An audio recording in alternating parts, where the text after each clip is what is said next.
నమస్కారం city cable CPC news కు స్వాగతం. ముందుగా ముఖ్యాంశాలు. జిల్లా పర్యటనలో భాగంగా రెండవ రోజు బిజీగా గడిపిన వైఎస్ జగన్ పలు కార్యక్రమాలలో పాల్గొన్న వైసీపీ అధినేత. వైసీపీ అధినేత తన ఉనికిని కాపాడుకునేందుకు జిల్లాకు వచ్చి కూటమి ప్రభుత్వాన్ని విమర్శించడాన్ని ఖండిస్తున్నాం. వైఎస్ జగన్ తీరుపై టీడీపీ పోలిట్ బ్యూరో సభ్యుడు శ్రీనివాసులరెడ్డి, మాజీ ఎమ్మెల్సీ బీటెక్ రవిల ఆగ్రహం. కేంద్ర రాష్ట్ర ప్రభుత్వాలు కార్మిక వ్యతిరేక విధానాలపై తమ తీరును మార్చుకోవాలి. ఆందోళన కార్యక్రమంలో కార్మిక సంఘ నేతల డిమాండ్. రాష్ట్ర మాజీ ముఖ్యమంత్రి వైఎస్ జగన్మోహన్ రెడ్డి తన జిల్లా పర్యటనలో భాగంగా రెండు రోజు పలు ప్రాంతాలలో పర్యటించారు. ఉదయం బాకరాపురంలోని తన నివాసం నుంచి బయలుదేరిన ఆయన స్థానిక వాసవి ఫంక్షన్ హాల్కు చేరుకుని వివాహ కార్యక్రమంలో పాల్గొన్నారు. ఆ తర్వాత రోడ్డు మార్గాన బ్రాహ్మణపల్లెకు చేరుకుని అరటి తోటలను పరిశీలించి అక్కడి రైతులతో వారి ఇబ్బందులను తెలుసుకున్నారు. ఈ సందర్భంగా వైఎస్ జగన్ చంద్రబాబు సర్కార్ తీరుపై మండిపడ్డారు. అనంతరం లింగాల మాజీ సర్పంచ్ మహేష్ రెడ్డికి ఇంటి చేరుకుని కుటుంబ సభ్యులను పరామర్శించారు. మధ్యాహ్నం వేముల మండలం వేల్పుల గ్రామానికి చెందిన వైఎస్ఆర్సీపీ మండల పరిశీలకుడు లింగాల రామలింగారెడ్డి ఇంటికి చేరుకుని పరామర్శించారు. ఆ తర్వాత పులివెందులలోని బాకరాపురంలో ఉన్న క్యాంపు కార్యాలయంలో ప్రజలతో మమేకమయ్యారు. ఈ కార్యక్రమాలలో కడప ఎంపీ వైఎస్ అవినాష్ రెడ్డితో పాటు పలువురు ప్రజాప్రతినిధులు, పార్టీ నేతలు, కార్యకర్తలు, అభిమానులు పాల్గొన్నారు. ప్రొద్దుటూరు పట్టణ అధ్యక్షుడిగా ఒక బీసీ వర్గానికి చెందిన వ్యక్తిని నియమించడం మంచి నిర్ణయమని, కమిటీలలో కూడా అందరూ బలహీన వర్గాలకు చెందిన వారే ఉండడం శుభ పరిణామమని టీడీపీ పోలిట్ బ్యూరో సభ్యుడు శ్రీనివాసులరెడ్డి తెలిపారు. ప్రొద్దుటూరు టీడీపీ పట్టణ అధ్యక్షుడిగా చెల్లా రాజగోపాల్ యాదవ్తో శ్రీనివాసులరెడ్డి ప్రమాణ స్వీకారం చేయించారు. ఈ సందర్భంగా ఆయన మాట్లాడుతూ, రాజకీయాల్లో ప్రజా సమస్యలపైన అత్యంత అనుభవం ఉన్న రాష్ట్రంలోనే సీనియర్ నాయకుడు ఎమ్మెల్యే వరదరాజరెడ్డి అని తెలియజేశారు. తమ తండ్రి కాలం నుంచి రాజకీయాల్లో ఉన్నారని, ఇప్పటికీ ప్రజాసేవ చేస్తున్నారని, తుది శ్వాస విడిచే వరకు ఆయన రాజకీయాల్లోనూ ఉంటారన్నారు. ఎక్కడైనా అవినీతి జరిగితే ఓర్చుకునేవారు కాదని అన్నారు. అవినీతిపై రాజీ లేని పోరాటం చేసి రాజకీయాల్లో అత్యంత అరుదుగా కనిపించే వ్యక్తి వరదరాజరెడ్డి అని కొనియాడారు. ఇటువంటి ఎమ్మెల్యే మన కడప జిల్లాలో ఉండడం మనమంతా గర్వపడాలన్నారు. మాజీ ముఖ్యమంత్రి వైఎస్ జగన్ పులివెందులలో అరటి తోటల వద్దకు వెళ్తున్నారని, గతంలో ఆయన ముఖ్యమంత్రిగా ఉన్నప్పుడు అరటి తోటలు నాశనమై ధరలు తగ్గితే పట్టించుకున్న పాపన పోలేదని విమర్శించారు. ఈ కార్యక్రమంలో పలువురు టీడీపీ నేతలు, కార్యకర్తలు పాల్గొన్నారు.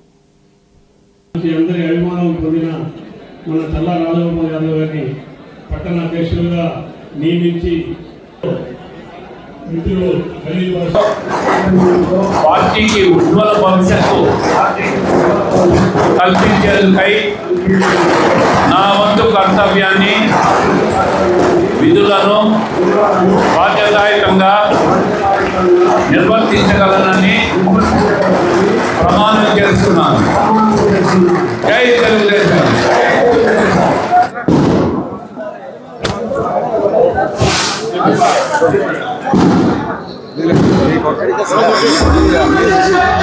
మనసులో మాట అదే ఎప్పటికీ కూడా మీరే ఉన్నారు, మీరు అమరజీవే.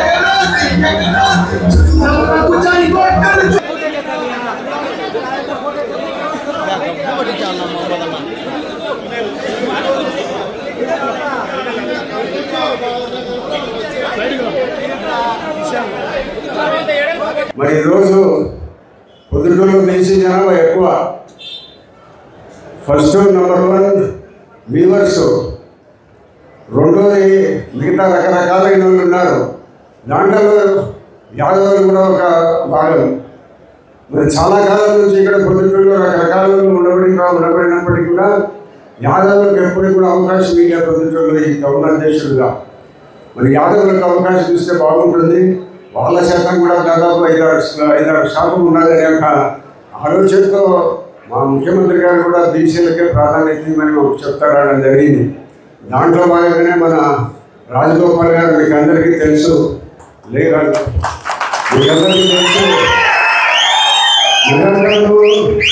సేవా తత్పరత ఉండేవాడు. ఏదైనా కూడా 10 మందికి సహాయం చేయాలని ఒక మంచి మనసు కలిగిన వ్యక్తి. మరి రాజగోపాల్ గారు మీ అందరి అభిప్రాయం మేరకు ఆయన నిర్ణయించడం జరిగింది. ముఖ్యమంత్రి గారు కూడా సంతోషంగా రాజగోపాల్ను చేసేదానికి ఒప్పుకోవడం కూడా జరిగింది. కాబట్టి మన అందరి సహాయం సహకారంలో పొద్దుటూరులో అన్ని రకాల వ్యాపారస్తులు కానీ ఎక్కడ ప్రతి ఒక్కరికి కూడా అంత స్వేచ్ఛ ఉంటుంది పొద్దుటూరులో. ఒకవేళ ఎవరైనా పొరపాటున నేను చేస్తానని మాట్లాడి ఎన్నికలప్పుడు వచ్చి మళ్ళా పాదయాత్రలు చేసి మళ్ళా మోసం చేసి పోయేదానికి వస్తాడు. ఆయన ఎవరు నమ్మద్దని చెప్పి మనం ప్రజల్లోకి తీసుకుపోవాలి. మరి ఈరోజు రాజగోపాల్ గారికి జిల్లా పార్టీ అధ్యక్షుడిగా చిన్న సూచన, యూనిట్లు, క్లస్టరు, బూత్ స్థాయి నియామకాలు జరిగినాయి, కేఎస్ఎస్ ఉన్నారు, పార్టీ అనుబంధ కమిటీలు పూర్తిగా మరి పెద్ద సూచనలతో అనుబంధ కమిటీలన్నీ వేసుకొని పార్టీని యాక్టివేట్ చేసి రేపు స్థానిక సంస్థల ఎన్నికల్లో ప్రజల్లోకి మన ప్రభుత్వ విధానాలన్నీ బలంగా తీసుకుపోవాలని చెప్పి కోరుకుంటూ మరి వారికి శుభాకాంక్షలు, కమిటీలో ఉన్న వాళ్ళందరికీ కూడా శుభాకాంక్షలు తెలియజేసుకుంటూ జై తెలుగుదేశం. తనకు అవకాశం కల్పిస్తే కాంగ్రెస్ పార్టీకి పూర్వ వైభవం తీసుకొచ్చేందుకు శక్తి వంచన లేకుండా కృషి చేస్తానని డీసీసీ మాజీ అధ్యక్షులు గుండ్లకుంట శ్రీరాములు తెలిపారు. కడప నగరంలోని పార్టీ కార్యాలయంలో ఏర్పాటు చేసిన విలేకరుల సమావేశంలో ఆయన మాట్లాడారు. ఏఐసీసీ పిలుపు మేరకు కాంగ్రెస్ పార్టీ జిల్లా అధ్యక్షుల పదవుల్లో నియామకాలకు ఏఐసీసీ నుంచి అబ్జర్వర్ కడపకు రావడం జరిగిందని, తాము కడప జిల్లాలో 15 సంవత్సరాల నుంచి కాంగ్రెస్ పార్టీకి ఎనలేని సేవలు అందించామన్నారు. అలాగే గతంలో డీసీసీ అధ్యక్షులుగా పనిచేసినట్లు ఆయన తెలిపారు.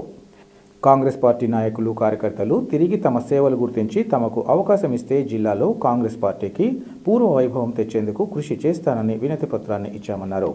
జిల్లాలో బీసీ వర్గం ఎక్కువగా ఉన్నందున అందరినీ కలుపుకునే మనస్తత్వం గలవాడినని, తాను బీసీ వర్గానికి చెందినవాడిని కాబట్టి అందరూ సహకరించాలన్నారు.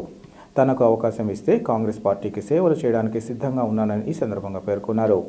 కాంగ్రెస్ పార్టీ ప్రతి నాయకులు, కార్యకర్తలందరూ తనను ప్రోత్సహించడం సంతోషకరమని ఆయన తెలిపారు. ఈ కార్యక్రమంలో కాంగ్రెస్ పార్టీ నాయకులు, కార్యకర్తలు పాల్గొన్నారు. మీడియా మిత్రులకందరికీ నమస్కారం. ఈరోజు ఏఐసిసి పిలుపు మేరకు ఆంధ్రప్రదేశ్లోని ప్రతి జిల్లా అధ్యక్షులను ఎన్నుకునేదానికి ఏఐసిసి నుంచి అబ్జర్వర్స్ని ఇక్కడికి పంపించడం జరిగింది. ఈ తరుణంలో మేము కడప జిల్లాలో 10-15 సంవత్సరాల నుంచి కడప జిల్లాలో కాంగ్రెస్ పార్టీ గురించి ఎనలేని శ్రమ చేసినాం. చాలా కష్టపడి మేము కాంగ్రెస్ పార్టీ గురించి పనిచేసి ఉన్నాము. కాబట్టేసి మళ్ళీ తిరిగి కాంగ్రెస్ పార్టీకి కడపలో పునర్వైభవం తెచ్చేదాని గురించి నేను కృషి చేద్దామనే ఉద్దేశంతో మళ్ళీ డీసీసీ అధ్యక్షునిగా నన్ను ఎన్నుకోమని చెప్పేసి వచ్చిన ఎంపీ గారిని కోరుకునేదానికి ఒక అప్లికేషన్ కూడా ఇవ్వడం జరిగింది. నాకు ఆ అవకాశం కల్పిస్తే నేను నా శాయశక్తులా నేను కష్టపడేసి కడప పునర్వైభవం వచ్చేటట్టుగా ఖచ్చితంగా కష్టపడి నేను తీసుకొస్తాను. అదే ఇంకొక విధం ఏంటంటే, బీసీ వర్గానికి ఈ జిల్లాలో ఎటువంటి పదవి లేదు, బీసీ వర్గం ఎక్కువ ఉన్నారు. నేను బీసీ వర్గానికి సంబంధించిన వ్యక్తిని కాబట్టేసి జిల్లా అధ్యక్షునికి నాకు ఇస్తే నేను అందరినీ కలుపుకొనేసి, గతంలో కూడా నేను చేసిన అనుభవం ఉంది, గతంలో కూడా నేను ఈ పార్టీలో పనిచేసినాను, నాకు ఎవరు కూడా శత్రువులు లేరు, ప్రతి ఒక్కరు కూడా నేను మిత్రభావంతో పనిచేశాను. ఈరోజు కూడా నేను డీసీసీ అధ్యక్షునిగా నన్ను ఎన్నుకోండి, నాకు మీరు సపోర్ట్ చేయండి అడిగిన ప్రతి వ్యక్తి కూడా నాకు ఈరోజు అయ్యో నువ్వు ఉంటే మాకు బాగుంటుందనే ఉద్దేశంతో వాళ్ళందరూ స్వచ్ఛందంగా నా దగ్గరికి వచ్చేసి వాళ్ళందరూ వాళ్ళ లెటర్ యాడ్తో నాకు సిగ్నేచర్ చేసి సుమారు 60 మంది సిగ్నేచర్స్ చేసి కూడా నాకు ఇవ్వడం జరిగింది. అంటే నాకు అనిపించింది నేను కాంగ్రెస్ పార్టీకి నన్ను కష్టపడి పని చేసినందుకు ఈ నాయకులందరూ కూడా నాకు ఇంత గుర్తింపు ఉంది అనేటువంటి చాలా ఆనందం కల్పించింది. కనుక నాకు అధిష్టానం డీసీసీ పదవికి అవకాశం కల్పిస్తే నేను శక్తి వంచన లేకుండా నేను కాంగ్రెస్ పార్టీకి పునర్వైభవం వచ్చేదానికి సాయశక్తులా కృషి చేస్తానని ఒప్పుకుంటున్నాను. వైసీపీ అధినేత వైఎస్ జగన్ తన ఉనికిని కాపాడుకునేందుకు పులివెందుల పర్యటనకు వచ్చి చంద్రబాబు ప్రభుత్వాన్ని విమర్శించడాన్ని తీవ్రంగా ఖండిస్తున్నామని టీడీపీ పోలిట్ బ్యూరో సభ్యుడు శ్రీనివాసరెడ్డి, మాజీ ఎమ్మెల్సీ బీటెక్ రవిలు తెలిపారు. కడప నగరంలోని టీడీపీ కార్యాలయం ఏర్పాటు చేసిన విలేకరుల సమావేశంలో వారు మాట్లాడారు. వైసీపీ నేతలు, కార్యకర్తలు తమ అధినేత కనపడడం లేదని చెబుతున్నందున పక్క రాష్ట్రం నుంచి వచ్చి కూటమి ప్రభుత్వాన్ని తిట్టడం తప్ప తాను చేసిన మంచిని ప్రజలకు తెలియజేసిన పాపాన పోలేదన్నారు. ప్రజలు నీ విధ్వంస పాలన మర్చిపోలేదన్న విషయాన్ని తెలుసుకోవాలన్నారు. చంద్రబాబు ప్రభుత్వం వచ్చాక సంక్షేమం, అభివృద్ధి వేగవంతమైందన్నారు. ప్రతి పారిశ్రామికవేత్త చకచక అనుమతులు వస్తున్నాయని, ఏకంగా విశాఖలో 13 లక్షల కోట్ల పెట్టుబడులు రాష్ట్రానికి వస్తుండడం వైసీపీ అధినేత జీర్ణించుకోలేకపోతున్నారన్నారు. వైసీపీ పాలనలో 5 ఏళ్లు స్టీల్ ప్లాంట్ పనులు ప్రారంభించుకోవడానికి నోచుకోగా నాడు టెంకాయ కొట్టిన జిందాల్ సంస్థతో మాట్లాడి ఉక్కు పరిశ్రమలకు అడుగులు పడ్డాయన్నారు. కొప్పర్తి పారిశ్రామిక యూనిట్ను ప్రమోట్ చేయలేకపోగా 2,300 కోట్లతో కేంద్రం నుంచి నిధులు తీసుకొచ్చి పరిశ్రమ ఏర్పాటు కాబోతున్నాయని అన్నారు. రైతుల కోసం పండిన పంటకు అధిక ధరలకు ఫుడ్ ప్రాసెసింగ్ యూనిట్లు ప్రారంభమవుతున్నాయని అని చెప్పారు. శరవేగంగా పూర్తి చేసి కర్నూలు, అనంతపురం, చిత్తూరు జిల్లాలకు పూర్తిగా కృష్ణా జలాలు తీసుకొస్తున్న ఘనత చంద్రబాబుకి దక్కిందన్నారు. రాష్ట్రాన్ని సర్వనాశనం చేయడమే కాకుండా ప్రస్తుతం ప్రభుత్వంపై బురద చల్లుతూ చెబుతున్న మాటలను ప్రజలు నమ్మే స్థితిలో లేరని వారు తెలిపారు. ఈరోజు జగన్మోహన్ రెడ్డి గారి పులివెందల పర్యటన చూస్తే జగన్ కనపడట్లేదు, వినపడట్లేదు అని చెప్పి వాళ్ళ పార్టీలో ఉన్న అరాకొర కార్యకర్తల ఆక్రందనం తట్టుకోలేక పక్క రాష్ట్రమైన కన్నడ రాష్ట్రం నుంచి బెంగళూరు నుంచి పులివెందులు చేరుకున్నాడు. మళ్ళా బెంగళూరు నుంచి కన్నడ రాష్ట్రానికి పోతాడు. ఏమైపోయినాడు జగన్, ఎక్కడ కనపడలేదు. వాళ్ళ కార్యకర్తలంతా అయోమయం అయిపోయి బాధపడిపోతా ఉన్నారు. అది అసలు సంగతి. ఆయన పులివెందుల రాకకు కారణం వాళ్ళందరూ ఇంకా ఈ పార్టీ లేదు, మనుగడ లేదు అని చెప్పేది అని అభిప్రాయానికి వచ్చిన తర్వాత ఉనికిని కాపాడుకునేదానికి వచ్చి చంద్రబాబు నాయుడు గారిని తిట్టే కార్యక్రమం, ఈ ప్రభుత్వాన్ని తిట్టే కార్యక్రమం. ఆయన ఎక్కడికి పోయినా ప్రభుత్వాన్ని తిట్టడం తప్ప 5 సంవత్సరాల ఆయన పరిపాలనలో నేను ఇది చేశాను, మీరు ఇది చేయలేకపోయినారని ఒక్క విషయాన్ని చెప్పగలుగుతున్నారని చెప్పి నేను అడుగుతా ఉంటాను. ఈరోజు పులివెందులు పోతాడు, అరటి తోటలు పోతాడు. నీ పరిపాలన 5 సంవత్సరాలు నువ్వు చేసిన విధ్వంసాన్ని చూస్తూ ఉంటారు. ఇంకా మర్చిపోలే ప్రజలు. నువ్వు నోరు తెరిస్తే మళ్ళీ రాష్ట్రం విధ్వంసమే. మెడికల్ కాలేజ్ నువ్వు పూర్తి చేయలే. నీ నియోజకవర్గంలో నువ్వు ముఖ్యమంత్రిగా ఉండగా దాని గురించి నువ్వు మాట్లాడని చెప్పి దానికి సమాధానం చెప్పి నేను అడుగుతా ఉంటాను. మీరు ఏం పని చేయలే 5 సంవత్సరాలు.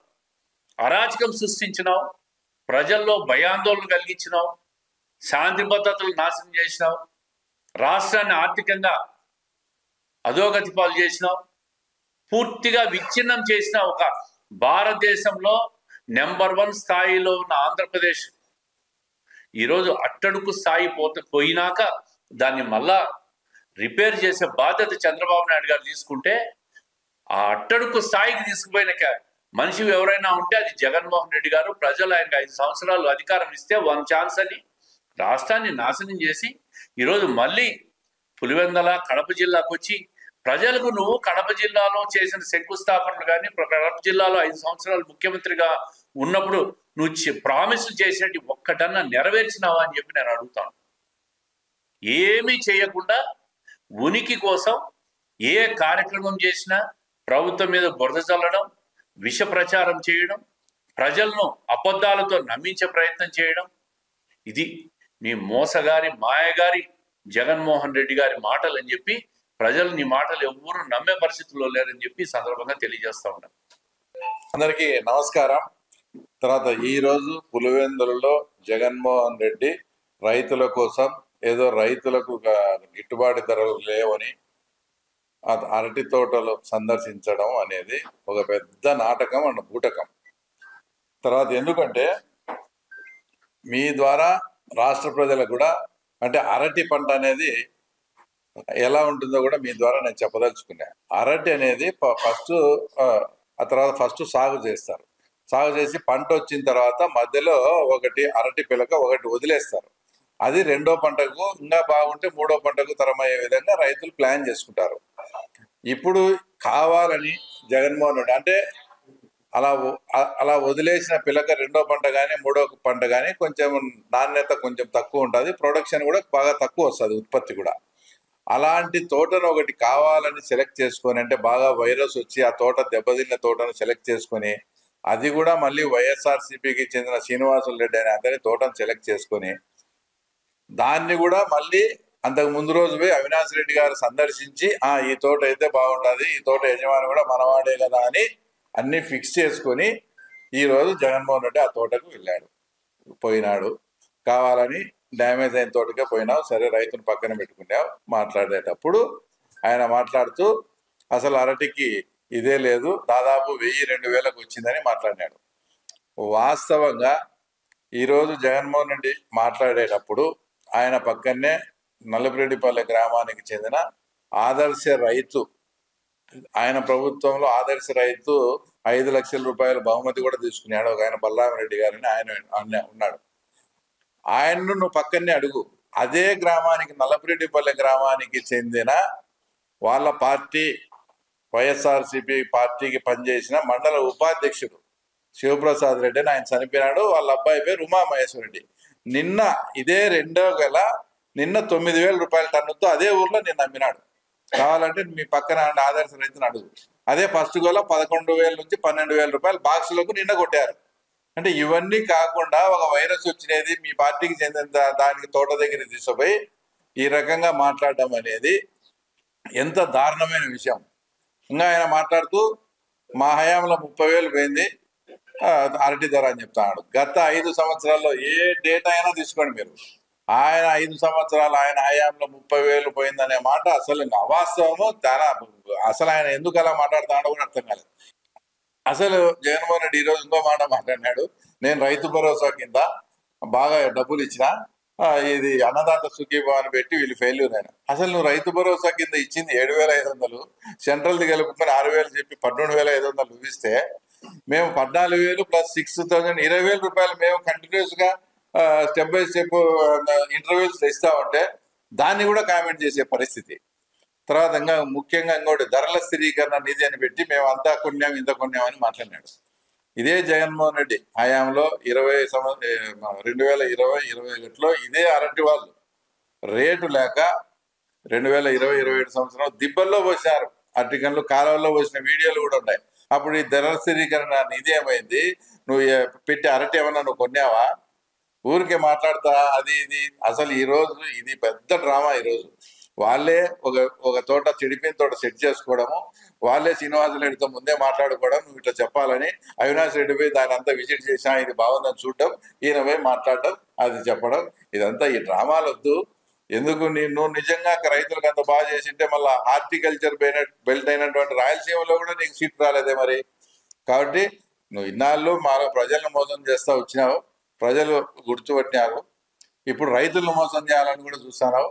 తర్వాత అంటే మీ వైఎస్ఆర్సీపీ పార్టీకి చెందిన వాళ్ళని అడ్డపెట్టుకొని అది చూపించి రైతులను మోసం చేయాలని చూస్తున్నాం.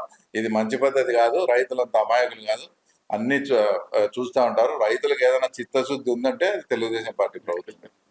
కేంద్ర రాష్ట్ర ప్రభుత్వాలు అవలంబిస్తున్న కార్మిక వ్యతిరేక విధానాలను తీవ్రంగా ఖండిస్తూ పాలకులు తమ తీరును మార్చుకోవాలని వైఎస్ఆర్ టీయూసీ రాష్ట్ర అధ్యక్షులు గౌతమ్ రెడ్డి, ఏఐటీసీ నాయకుడు నాగసుబ్బారెడ్డిలు డిమాండ్ చేశారు.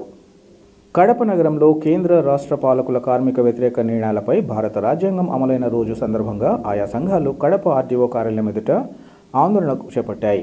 ఈ కార్యక్రమంలో పాల్గొన్న కార్మిక సంఘ నేతలు మాట్లాడుతూ కార్మిక సంఘాలు అనేక పోరాటాలు చేసి సాధించుకున్న కార్మిక చట్టాలను నేడు మోదీ ప్రభుత్వం ఒక్క సంతకంతో 4 కోడ్లుగా తీసుకురావడాన్ని ఖండిస్తున్నామన్నారు. కర్షకుల నడ్డి విరిచేలా 3 నల్ల చట్టాలను తెచ్చి రైతాంగం నడ్డి విరచడం దారుణమన్నారు. కార్మిక వర్గాలతో మాట్లాడకుండా ఏకపక్ష విధానాలను అవలంబించడాన్ని తీవ్రంగా వ్యతిరేకిస్తున్నట్లు వారు చెప్పారు. గత పాలకులు కార్మిక చట్టాల పట్ల వెనుకడుగు వేస్తే నేడు మోదీ ప్రభుత్వం ఏమాత్రం ఆలోచన చేయకుండా వాటికి తూట్లు పొడిచేలా వ్యవహరించడం దారుణమన్నారు. కార్పొరేట్ శక్తులకు ఊడిగం చేస్తున్న మోదీ తీరుపై కేంద్ర కార్మిక సంఘాలు పోరుబాట పట్టాయన్నారు. ఇందుకు రాష్ట్రంలోని కూటమి ప్రభుత్వం మద్దతు తెలియచేయడం సరికాదన్నారు. ప్రైవేటీకరణపై ముప్పు చూపుతున్న పాలకులు తమ రాష్ట్ర ప్రభుత్వాలను కూడా ప్రైవేటీకరణ చేస్తే బాగుంటుందని వారు హితవు పలికారు. ఇప్పటికైనా విశాఖ ఉక్కు పరిశ్రమ ప్రైవేటీకరణ ఆపాలని, కడప ఉక్కు పరిశ్రమను ఏర్పాటు చేయడంతో పాటు కార్మిక వ్యతిరేక విధానాలను ఉపసంహరించాలని వారు డిమాండ్ చేశారు. ఈ కార్యక్రమంలో కార్మిక సంఘాల ప్రతినిధులు ఇంకా కార్మికులు పాల్గొన్నారు. భారతదేశ వ్యాప్తంగా కేంద్ర కార్మిక సంఘాలన్నింటినీ కూడా మోడీ ప్రభుత్వం తీసుకొచ్చినటువంటి 4 కోడ్లకు వ్యతిరేకంగా సమ్మెను జరుస్తున్నా, నిరసనలు తెలియజేస్తున్నా. అందులో భాగంగానే వైఎస్ఆర్ ట్రేడ్ యూనియన్ కూడా కలిసికట్టుగా ముందుకు సాగటం జరుగుతుంది. కార్మికులు అనేక మంది అసూలు బాసి సంపార్జించుకున్నటువంటి హక్కులు చట్టాల రూపంలో తెచ్చుకుంటే వాటి అన్నింటినీ కూడా ఒకే ఒక్క పెన్ స్ట్రోక్తో దాన్ని రద్దు చేసి 4 కోడ్లు తీసుకురావడం జరిగింది. ఇది సరైన కాదన్నాం. గతంలో ఉండేటువంటి మన్మోహన్ సింగ్ ప్రభుత్వం కానీ వాజ్పేయి ప్రభుత్వం కూడా వెనకడుగు వేస్తే ఇవాళ మోడీ గారు దీనికి తానా అంటే తందాన అనేటువంటి పద్ధతిలో దీన్ని అమలు చేస్తా అన్నారు. దానికి తోడు కేంద్రంలో ఆ రకంగా ఉంటే రాష్ట్రంలో కూడా ఆ ప్రభుత్వానికే మద్దతు పలికి కార్మికుల ఎడల ఒక కక్షపూరితమైనటువంటి పద్ధతిలో ఈ రాష్ట్రంలో కూడా జరుగుతూ ఉంది. గతంలో కార్మికులు అంటేనే ఈర్ష్యభావం ఉండేటువంటి వారిని మనం అనేక సార్లు చూస్తున్నాం. అందుకే ఈ రకమైన చట్టాలని కనుక అమలు చేస్తే పోరాటాలు ఉధృతం చేస్తామని తస్మాత్ జాగ్రత్త అన్నాం. మీరు ప్రైవేటైజేషన్ దిశగానే వెళ్ళటానికి తీసుకునే నిర్ణయం మీరు ఆ రకంగా అయితే కనుక మీ ప్రభుత్వాలను కూడా ప్రైవేటైజ్ చేస్తే బాగుంటుందని కూడా ఈ సందర్భంగా తెలియజేస్తూ ఈ ఉద్యమం ఇక్కడితో ఆగదు, వారు వెనక్కి కనుక తీసుకోకపోతే అని కూడా తెలియజేస్తారు. దేశంలో మోడీ అధికారంలోకి వచ్చిన తర్వాత పోరాడి సాధించుకున్నటువంటి 44 రకాల కార్మిక చట్టాలలో 29 చట్టాలను రద్దు చేసి 4 కోడ్స్గా తేవడం, కర్షకుల నడ్డి ఎర్రగొట్టేదానికి 3 నల్ల చట్టాలు తెచ్చి రైతాంగాన్ని నడ్డి ఎర్రగొట్టడం, అదే సందర్భంలో ఏ ప్రధాని కూడా ఆ కాలంలో కూడా జరగనన్ని దేశవ్యాపిత సార్వత్రిక సమ్మెలు జరిగినప్పటికీ కూడా సీమ కుట్టినట్టు లేకుండా కార్మిక వర్గాన్ని దురహంకారంతో అణిచివేసేటువంటి దానికి చర్యలు తీసుకోవడం అనేటువంటిది ఈ దేశ కార్మిక వర్గం కర్షక వర్గం సాగించలేక ఈరోజు దేశవ్యాపితంగా రాజ్యాంగ దినోత్సవమైనటువంటి నవంబర్ 26వ తేదీన ఈ ధర్నా కార్యక్రమాన్ని దేశవ్యాప్తంగా ఆందోళన చేస్తూ ఉన్నారు. అందులో భాగంగానే ఈరోజు మోడీ ప్రభుత్వం అధికారంలోకి వచ్చి 2015 నుండి కూడా ఇప్పటి వరకు ఇండియన్ లేబర్ ఆర్గనైజేషన్ సంబంధించిన సమావేశాలు జరపకుండా అనేక సందర్భాల్లో సబ్ కమిటీలు వేసి సార్వత్రిక సమ్మెల సందర్భంగా సబ్ కమిటీలు వేసి కానీ కార్మిక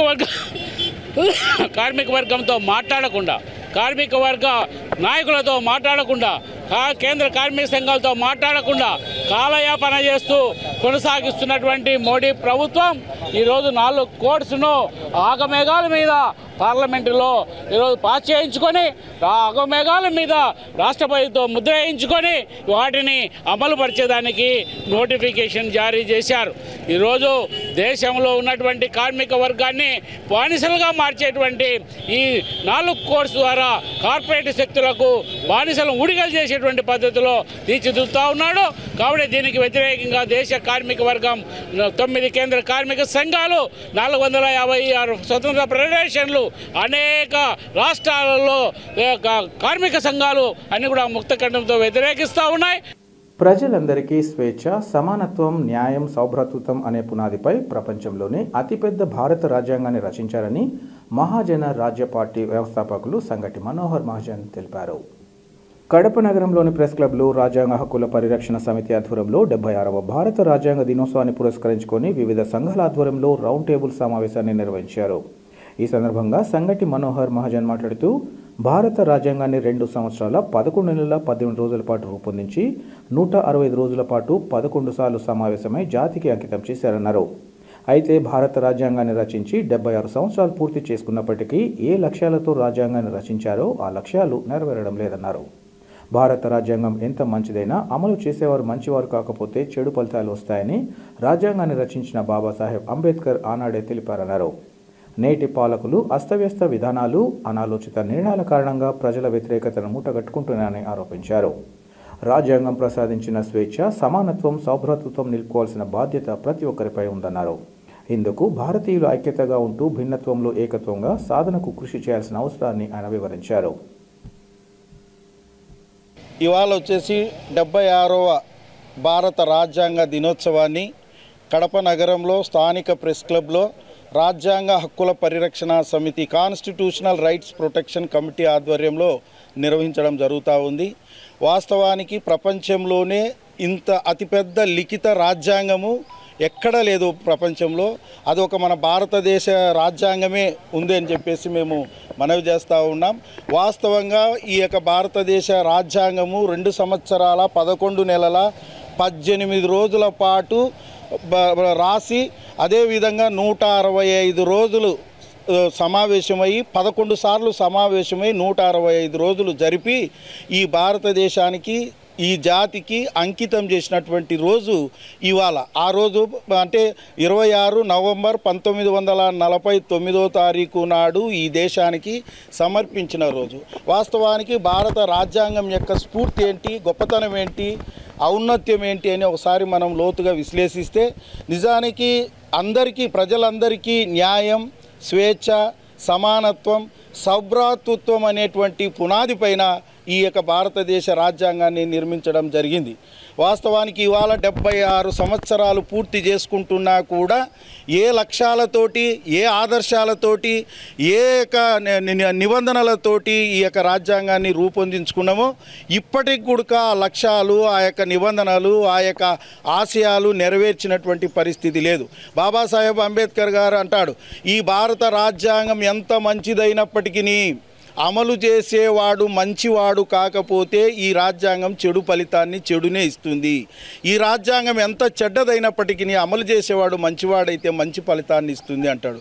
అదే అనమాట గ్రేట్ దానికి ప్రశంస ఏంటంటే అదే అనమాట. ప్రపంచ దేశాలతో పోటీ పడాలంటే గనక ఖచ్చితంగా పాలకులు వచ్చేసి రాజ్యాంగబద్ధంగా పాలన చేస్తేనే మనం ప్రపంచ దేశాలతో పోటీ పడతామని చెప్పేసి ఈ సందర్భంగా మనవి చేస్తూ ఈ యొక్క రాజ్యాంగ దినోత్సవ శుభాకాంక్షలు మీ అందరికీ కూడా మరొక్క మారు తెలియజేసుకుంటూ సెలవు తీసుకుంటున్నాం.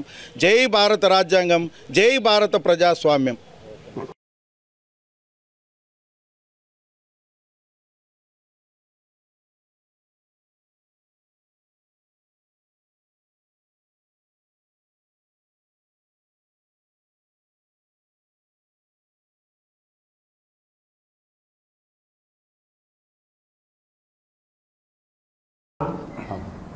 అందరికీ నమస్కారం. పత్రికా మిత్రులందరికీ కూడా ఈ రోజున ఈ రాష్ట్రంలో జరుగుతున్నటువంటి పరిపాలన అవినీతి, అక్రమాలే కాకుండా దౌర్జన్యాలకు నిలవైపోయినటువంటిది. కడప దగ్గర నుంచి, శ్రీకాకుళం దగ్గర నుంచి, ఇచ్చాపురం దగ్గర ఎక్కడ చూసినా కానీ కూడా ఎమ్మెల్యేలు దోచుకునేటువంటి పద్ధతిలో ఉన్నారు. ఈ కడపలో అయితే డైరెక్ట్గా స్థలాలే ఆక్రమించుకుంటున్నారు ఎమ్మెల్యేలు. అదేమంటే నోరేసి పడిపోయే పరిస్థితులు కూడా కనపడుతున్నాయి. దీని ఒక్కటే కాదు, ఈ రాష్ట్రంలో ఆవు చేలో మేస్తే దూడ ఎప్పుడు కూడా గట్టున మేయదు. చంద్రబాబు నాయుడు గారు అరాచకానికి హద్దులు లేకుండా పోయినాయి, సంపాదనకి హద్దులు లేకుండా పోయినాయి. ఎవరో చేసినటువంటి దానికి ఈయన పేరు పెట్టుకునేటువంటి పరిస్థితి. జగన్మోహన్ రెడ్డి గారి పరిపాలనలో ప్రారంభించబడినటువంటి వాటన్నిటిని నేనే చేశాననేటువంటి దాంట్లో ఈయన మాట్లాడటం, ఇళ్ళు కన్స్ట్రక్ట్ చేసి పేద ప్రజలకు ఇవ్వడానికి రెడీగా ఉండేటువంటి ఇళ్ళన్నీ కూడా నా ద్వారా మాత్రమే జరుగుతున్నాయి అనేటువంటి చెప్పడం అనేటువంటిది. ఈయన చెప్పేదొకటి చేసేదొకటి, అబద్ధాలతో వల్లెవేయటం అనేటువంటి జరుగుతూ ఉంది. పచ్చి కార్మిక వ్యతిరేకి ఈ రాష్ట్రంలో ఎవరైనా ఉన్నారంటే పేటెంట్ హక్కు డైరెక్ట్గా చంద్రబాబు నాయుడికి ఇచ్చి తీరాల్సిందే. కార్మిక వర్గం యావత్తు కూడా అప్రమత్తమై ఉండాల్సినటువంటి అవసరం ఉన్నది. కార్మిక వర్గం యావత్తు కూడా పోరాటాలతో ముందుకు వెళ్లాల్సినటువంటి అవసరం ఉంది. ఇవాళ కార్మిక చట్టాలన్నీ నిర్వీర్యం చేసి కార్మికుల్ని కట్టు బానిసలుగా తీర్చిదిద్దబోతా ఉన్నారు. కట్టు బానిసలుగా తీర్చిదిద్దినట్లయితే మనం చేసుకునే పని మనం చేసుకొనివ్వరు. మన పైన అధికారులుగా ఉండేటువంటి యాజమాన్యాలు మెడలు వంచి చేయించేటువంటి పద్ధతిలో ఉంటుంది. మన దగ్గర నుంచి శ్రమశక్తిని దోపిడీ చేసేటువంటి పద్ధతిలో ఉంటుంది. అందుకే కార్మిక శక్తి యావత్తు కూడా మమేకం అవ్వాలి, ఒకటి కావాలి. ప్రజా సంఘాలుగా ఉండేటువంటి ట్రేడ్ యూనియన్స్ అన్నీ కూడా ఒకటిగా ఉండి ఈ ప్రభుత్వాలని వ్యతిరేకించేటువంటి దానిలో ఉండాలి. ఒక మాట మాత్రం ఈ ప్రభుత్వాలు చెప్తున్నా, గతంలో ఉండేటువంటి ప్రభుత్వాలు కూడా కార్మికులతో చెలగాటమాడి కార్మికులతో ఏదైనా ఘర్షణ దిగినటువంటి ప్రభుత్వాలు మనగన లేకుండా పోయినాయి. అందుకనే కార్మిక వర్గం యావత్తు కూడా ఒకటవుతుంది. వీరి చట్టాల జోలికి వస్తే కనుక, వీరి యొక్క విధానాలకు జోలికి వస్తే మిమ్మల్ని తీసుకెళ్ళి డైరెక్ట్గా బంగాళాఖాతంలో కలపాల్సిన పరిస్థితి వస్తుంది. తస్మాత్ జాగ్రత్త అని కూడా ఈ సందర్భంగా కూడా తెలియజేస్తా ఉన్నాం. వార్తలు ముగించే ముందు ముఖ్యాంశాలు మరోసారి. జిల్లా పర్యటనలో భాగంగా 2వ రోజు బిజీగా గడిపిన వైఎస్ జగన్. పలు కార్యక్రమాలలో పాల్గొన్న వైసీపీ అధినేత. వైసీపీ అధినేత తన ఉనికిని కాపాడుకునేందుకు జిల్లాకు వచ్చి కూటమి ప్రభుత్వాన్ని విమర్శించడాన్ని ఖండిస్తున్నాం. వైఎస్ జగన్ తీరుపై టీడీపీ పోలిట్ బ్యూరో సభ్యుడు శ్రీనివాసులరెడ్డి, మాజీ ఎమ్మెల్సీ బీటెక్ రవిల ఆగ్రహం. కేంద్ర రాష్ట్ర ప్రభుత్వాలు కార్మిక వ్యతిరేక విధానాలపై తమ తీరును మార్చుకోవాలి. ఆందోళన కార్యక్రమంలో కార్మిక సంఘ నేతల demand. City cable CPC news ఇంతటితో సమాప్తం. నమస్కారం.